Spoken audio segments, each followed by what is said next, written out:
got this camera here because a little bit of smoke. Normally, if on a sunny day, they would have just marched right in. yeah, It's cold, I'm going to break them up a bit.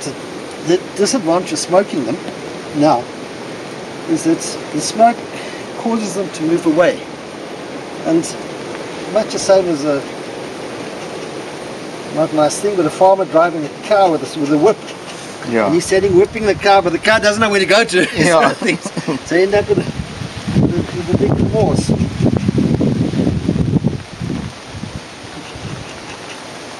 Some of them are going in. Yes. And as more go in, so they'll decide to follow suit. And where's the queen? I very seldom see her. Okay. She's about 3 times as big as these worker bees here. Okay.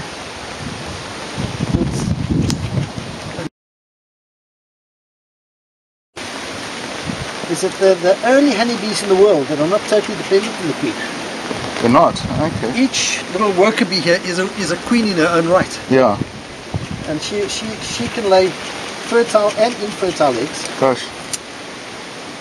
Where other workers can only lay infertile eggs. Yeah. And if she's something happen to the queen, they'll make another one quickly.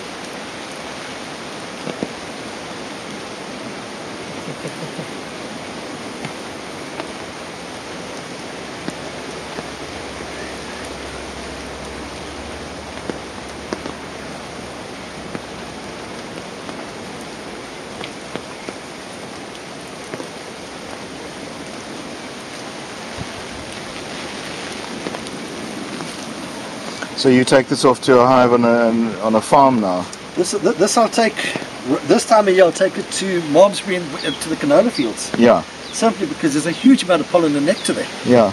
And it will develop into a commercial swarm. Okay.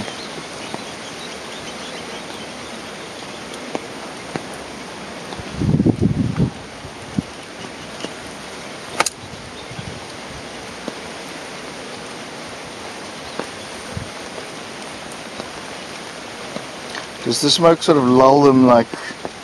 It's a natural effect that they think that there's a fire. Yes. And they move away from it. And the initial movement is to move away from the smoke. Yeah. Once they've decided, hang on a bit, we're moving away from the smoke, but we've also got to move away from home. Yeah. And start gorging all the honey they've produced. Now these in a migratory swarm would have done that in the process, but they've got, we call it a honey crop, Yes. much the same as a pigeon.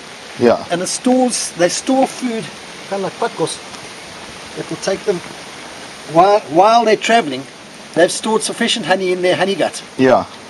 And it's that makes them so lump and lazy, Okay. Gosh. They've given up the hope of stinging until they get hungry, and then they thought, no, let's attack these guys again.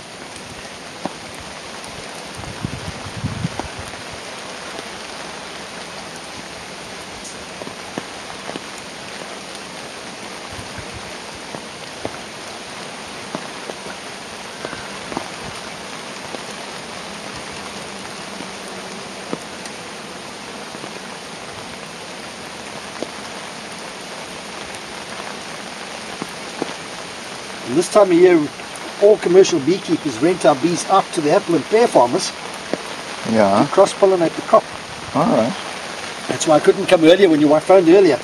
Yes. I was stuck in Ceres.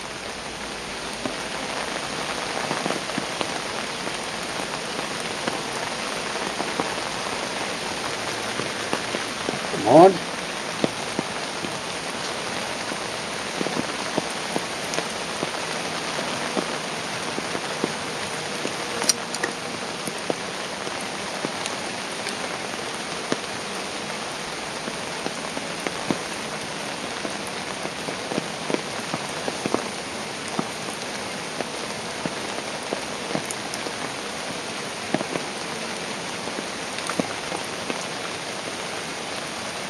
And they don't like to fly around in the rain either, do they? They do fly, but not much. Mm-hmm. Not much. Right now they're deciding, hang on, it's a bit chilly, let's keep each other warm.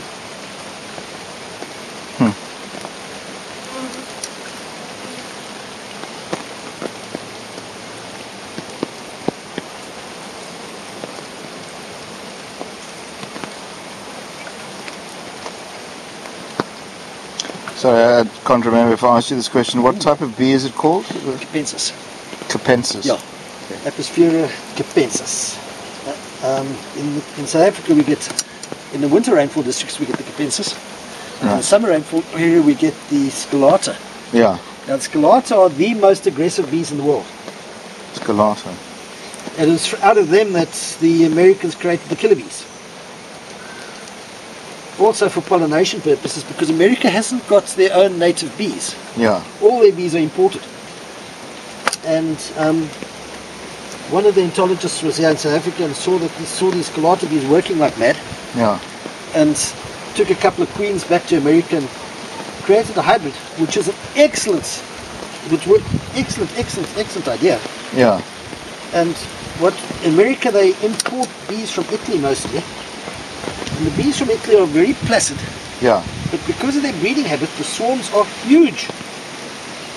And, and the hybrid, the downside of the hybrid he created is that they created the aggression of the